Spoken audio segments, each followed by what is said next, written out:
Hello दोस्तों, कैसे हैं आप सब लोग। उम्मीद करता हूं काफ़ी अच्छे होंगे। तो दोस्तों, डॉम्स आईपीओ है, उसकी डिटेल्स अब आ चुकी है, मतलब प्राइस बैंड और मार्केट लॉट आ चुका है। और इसका लेटेस्ट ग्रे मार्केट का प्रीमियम भी जानेंगे, प्राइस बैंड मार्केट लॉट भी जानेंगे, उसके अलावा डिटेल्स भी लेंगे कि भाई इसका प्राइस बैंड महंगा है या सस्ता है।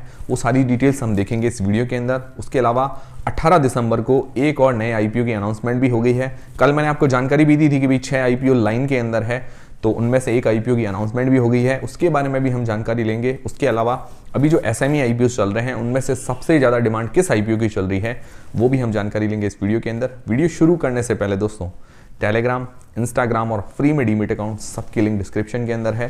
टेलीग्राम और व्हाट्सएप चैनल को जरूर ज्वाइन कीजिए ताकि छोटा मोटा अपडेट और कोई भी जानकारी आती है वो सीधी आपको मिलती रहेगी, तो उसकी लिंक भी आपको डिस्क्रिप्शन के अंदर मिल जाएगी।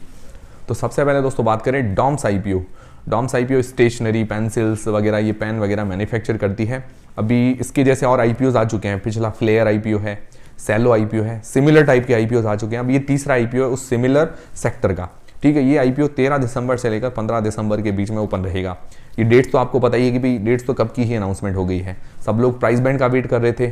उसकी जो फेस वैल्यू रखी गई है 10 रुपये पर शेयर, और जो उसका प्राइस बैंड है 750 रुपये से लेकर 790 रुपये के बीच में, मतलब 750 रुपीज़ से लेकर 790 रुपीज़ के बीच में इसका प्राइस बैंड रखा गया है। और 18 शेयर्स मतलब 18 शेयर्स का ये लॉट है।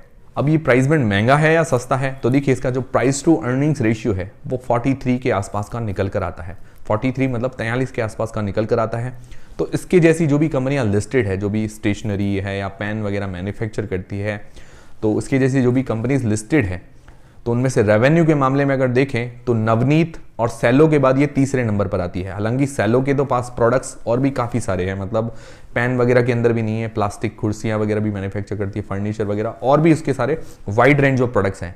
तो ज़्यादा तो उससे पूरा का पूरा तो हम कंपेयर नहीं कर सकते, पर नवनीत इसके जैसी कंपनी है। तो नवनीत रेवेन्यू के मामले में इससे बड़ी कंपनी है।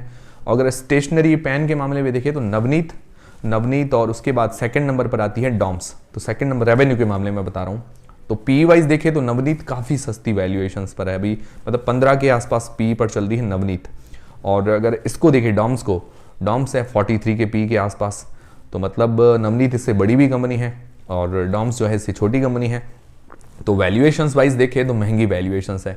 कैमलिन जो कंपनी है उससे थोड़ी सस्ती वैल्यूएशंस है, पर बाकी सारी जो कंपनीज है और भी लिंक वगैरह है, फ्लेयर है, उन सभी से महंगी वैल्यूएशंस है। तो अभी फिलहाल देखें तो महंगा नजर आ रहा है, पर देखिए दोस्तों बाकी सारे फैक्टर्स भी हमें देखने पड़ेंगे। तो वो रिव्यू वाले वीडियो के अंदर सारी चीज़ें क्लियर हो पाएगी। भाई इसका मार्केट शेयर कितना है इंडिया के अंदर, जो भी इसके पेन वगैरह सेल होते हैं, जो भी ये वैल्यूएशंस मांग रही है, क्या वो ये जस्टिफाई कर रही है नहीं कर रही है, वो रिव्यू वाले वीडियो के अंदर क्लियर हो पाएगी। अभी तो क्या है कि हम प्राइस बैंड देख रहे हैं, उस हिसाब से मैं आपको एक्सप्लेन कर रहा हूँ। जो भी पी वाइज एक नज़र में देखने पर ये महंगा नजर आ रहा है, पर रिव्यू वाले वीडियो के अंदर और ज़्यादा डिटेल्स क्लियर हो पाएगी कि भाई महंगा वाकई में है या ये मतलब जो वैल्यूएशंस डिमांड कर रहे हैं वो जस्टिफाई कर रही है। वो सारी चीज़ें आगे आने वाले टाइम में पता चल जाएगी। और दोस्तों इसका जो टोटल इश्यू साइज है 1200 करोड़ रुपए का, जिसके अंदर फ्रेश इश्यू है करीबन 350 करोड़ रुपए का, मतलब जो नए शेयर जारी करेगी।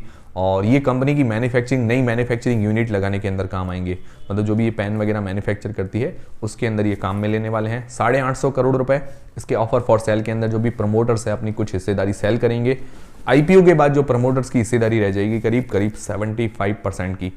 ये मतलब इतना तो रखना ही पड़ता है, 25% तो सेल करना ही पड़ता है। तो यहाँ तक तो ठीक है भाई, fresh issue, offer for sale बढ़िया है, कोई दिक्कत वाली बात नजर नहीं आ रही है। और इसको एम्प्लॉयज़ को जो डिस्काउंट दिया गया, जो भी इसके एम्प्लॉयज़ हैं 75 रुपीज़ पर शेयर। एम्प्लॉयज़ मतलब जो इसके अंदर काम करते हैं, ऑफिशियल एम्प्लॉयज़ होते हैं, उनको 75 रुपये पर शेयर का डिस्काउंट दिया गया है, ये भी अच्छी बात है। और इसके अंदर जो रिटेल पोर्शन रखा गया है, मतलब जो हम जैसे रिटेलर्स हैं 10% का रिटेल पोर्शन है, वो क्यों रखा गया है वो भी आने वाले वीडियो में आपको क्लियर कर दूंगा।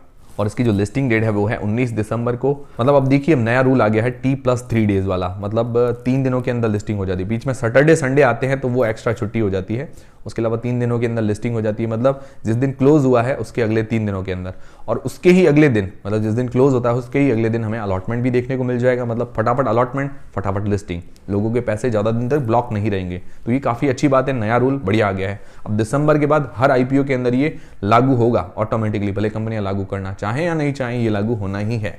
बाकी इसकी ROE return on equity, ROC return on capital employed काफ़ी अच्छा है, मिनिमम 15% होने चाहिए, पर इससे ऊपर अभी चल रहे हैं, ये काफ़ी अच्छी बात है। तो ये हो गई पूरे आईपीओ की डिटेल्स। अब इसका लेटेस्ट ग्रे मार्केट का प्रीमियम अगर देखते हैं तो वो काफ़ी शानदार चल रहा है, 470 रुपये पर शेयर, 18 शेयर्स का लॉट है, तो 8,460 रुपये हमें एक लॉट पर आज की तारीख में फायदा देखने को मिल रहा है। परसेंटेज वाइज करीब 60%, मतलब 60% जैसा ग्रे मार्केट का प्रीमियम है। तो अभी तो डिमांड जबरदस्त चल रही है, हमारा मिनिमम क्राइटेरिया 20% का होता है, और उससे कहीं ज़्यादा चलिए। पर देखिए दोस्तों, अभी ही इसका प्राइस बैंड और मार्केट लॉट आए हैं, तो डिमांड ऊपर नीचे होगी, ये ध्यान में रखिएगा। मुझे तो लग रहा है थोड़ी और घटेगी इसकी डिमांड, बढ़ नहीं सकती है, घटने की उम्मीद है, मुझे ऐसा लग रहा है। पर अगर मान लो एंकर लिस्ट अच्छी आ जाती है तो हो सकता है इसके स्टेबल रहे इसके आसपास। पर उम्मीद पूरी है कि अभी इसका जो जीएमपी है मतलब वो थोड़ा घटेगा, और उसके बाद क्या है कि एक्चुअल डिमांड हमें पता चलेगी कि भाई इस आईपीओ की डिमांड कैसी है, और एंकर लिस्ट आएगी उसके बाद तो पूरी डिमांड हमें पता चल पाएगी। भाई एक दिन पहले एंकर लिस्ट आ जाएगी 12 दिसंबर को, तो तब तक वो आ जाने दीजिए एंकर लिस्ट, उसके बाद एग्जैक्ट डिमांड पता चलेगी। तो जल्दबाजी नहीं करनी है, सारी चीज़ें देख के ही हमें अप्लाई करने का डिसीजन बनाना चाहिए। रिव्यू वाला वीडियो भी जल्दी ही आपको मिल जाएगा, इसीलिए टेलीग्राम चैनल और व्हाट्सएप चैनल को जरूर ज्वाइन कीजिए। और उसके अलावा फैमिली मेंबर्स के पास डीमेट अकाउंट नहीं है तो वो भी खुलवा लीजिए, उसकी लिंक डिस्क्रिप्शन के अंदर है। फिर दोस्तों दूसरा जो आईपीओ ओपन होने वाला है 18 दिसंबर को, तो 18 से लेकर 20 दिसंबर के बीच में सूरज स्टेट डेवलपर्स का जो आईपीओ है वो ओपन होने वाला है। कल मैंने आपको इसकी जानकारी दी थी कि भाई 6 आईपीओ लाइन के अंदर है, तो उसमें से एक आईपीओ की डेट्स भी अनाउंसमेंट हो गई है, तो ये काफ़ी अच्छी बात है। और इसका प्राइस बैंड और मार्केट लॉट नहीं आया है, और इसका इश्यू साइज देखें तो 400 करोड़ रुपए का है, पूरा का पूरा फ्रेश इश्यू है। फ्रेश इश्यू पूरा का पूरा जब होता है तो काफ़ी अच्छी बात होती है, मुझे बहुत अच्छा लगता है कि भाई पूरा का पूरा जो पैसा है कंपनी की ग्रोथ के लिए काम आता है या उधारी चुकाने के अंदर काम आता है, ये बहुत अच्छी बात होती है। फिर रिटेल पोर्शन लगा गया है 35% का, और इसकी भी लिस्टिंग डेट है 26 दिसंबर को, मतलब T+3 डेज वाला रूल अब हर जगह लागू हो रहा है। सैटरडे संडे वाली बीच में छुट्टी आती है, उसके अलावा 3 दिनों के अंदर तो हमें लिस्टिंग भी देखने को मिल जाती है। और ये कंपनी जो है 35 साल से, मतलब काफ़ी एक्सपीरियंस कंपनी है, रियल एस्टेट के अंदर कंस्ट्रक्शन वगैरह का काम करती है, तो काफ़ी बढ़िया बात है। मतलब ये डिमांडिंग सेक्टर है, हालांकि डिमांडिंग तो है ही, कंपटीशन भी बहुत ज़्यादा है। इसके जैसी बहुत सारी कंपनियां लिस्टेड है, अनलिस्टेड कंपनीज भी खूब है, मतलब जो लिस्ट नहीं हुई है अभी स्टॉक मार्केट के अंदर, तो कंपटीशन इस सेक्टर के अंदर काफ़ी ज़्यादा है, पर डिमांडिंग भी खूब है, क्योंकि इंडिया भी डेवलपिंग कंट्री है, रियल एस्टेट कंस्ट्रक्शन के अंदर खूब डिमांड है। और ये फाइनेंशियली भी ठीक दिख रही है, मतलब अभी एक बार देखा जाए तो फाइनेंशियली ठीक है। बाकी रिव्यू वाले वीडियो के अंदर मैं आपको डिटेल के अंदर जानकारी दूंगा कि इसके फाइनेंशियल्स कैसे हैं। बाकी देखिए दोस्तों, प्राइस बैंड अभी आ जाने दीजिए, एंकर लिस्ट आ जाने दीजिए, उस पर सारी चीज़ें डिपेंड करेगी। प्राइस बैंड अगर रीजनेबल होता है तो मुझे लगता है किसी भी आईपीओ की डिमांड अच्छी रह सकती है, तो वो आ जाने दीजिए, उसके बाद मैं सारी डिटेल्स आपको बताता रहूँगा। और जीएमपी अभी तक स्टार्ट नहीं हुई है, क्योंकि प्राइस बैंड मार्केट लॉट भी नहीं आए हैं, आज ही इसकी डेट्स की अनाउंस हुई है, तो जीएमपी भी जल्दी ही स्टार्ट होते हुए हमें देखने को मिलेगी, मैं आपको जानकारी दे दूंगा। तो ये हो गए मेन लाइन आईपीओ के अपडेट्स। अब दोस्तों बात करें एसएमई आईपीओस के बारे में, तो देखिए दोस्तों, एसएमई आईपीओस रिस्की होते हैं, अप्लाई करने नहीं करने की जो डिसीजन है वो आप अपनी रिस्क और अपना एनालिसिस लगा के बनाएं। और देखिए जीएमपी के भरोसे ना रहे, मिनिमम जीएमपी अगर 60 से 70% होती है तो ही अप्लाई करने का सोचना चाहिए, ये मिनिमम क्राइटेरिया रहता है, ठीक है। बाकी देखिए डिटेल्स देना मेरा काम है, मैं आपको अप्लाई करना नहीं करने का जो डिसीजन है वो आपको अपनी रिस्क और अपना एनालिसिस लगा के लेना है। बाकी कोई भी आईपीओस हो, मेन लाइन आईपीओस में भी आप अपनी रिस्क और अपना एनालिसिस लगा के डिसीजन बनाइए। तो अभी जो एसएमई आईपीओस आने वाले हैं अपकमिंग एसएमई आईपीओस के अंदर, एक्सेंड माइक्रोसेल का आईपीओ, उसकी डिमांड अभी अच्छी चल रही है, 100% जीएमपी के आसपास चल रही है।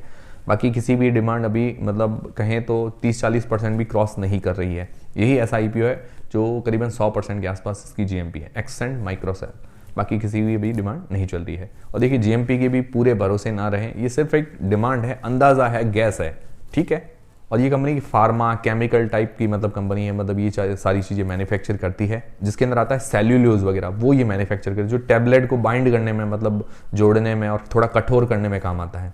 मतलब डिटेल में मैंने नहीं पढ़ा, सिर्फ ऊपरी ऊपरी आपको बता रहा हूँ जानकारी।